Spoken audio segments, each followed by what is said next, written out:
జీవితంలో ప్రతి క్షణం ఏదో ఒకటి నేర్చుకోవచ్చు. అది మన దృష్టికోణంపైనే ఆధారపడి ఉంటుంది.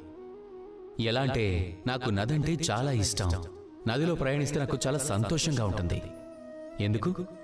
నదిలో ఎప్పుడూ ఏదో కొత్తదనం ఉంటుంది. నది పాతదానిని పట్టుకుని కూర్చోదు. ఎల్లప్పుడూ ప్రవహిస్తూనే ఉంటుంది, ఎప్పుడూ ఆగదు. అది ఎప్పటి వరకు ఆగదంటే సముద్రంలో కలిసిపోయేంత వరకు ఆగదు. కొంచెం ఇదే విధంగా మన జీవితాన్ని కూడా జీవించాల్సి ఉంటుంది. నదిలా ప్రతి క్షణం కొత్తగా ఆ విధంగా జీవితాన్ని జీవిస్తే పాతదంటూ ఏదీ మీలో దాచుకోవద్దు. లోపలున్న స్మృతులను స్వయంగా కోల్పోవద్దు. ఏదైతే వర్తమానం ఉందో, ఏదైతే ఈ క్షణం ఉందో, అదే అన్నింటికన్నా శ్రేష్టమైనది. ఇందులోని జీవితాన్ని జీవించండి. నదిలా ప్రవహిస్తూ ఉండండి. మీరు నేర్చుకుంటే అర్థమవుతుంది. నన్ను మీలో ప్రయాణించేలా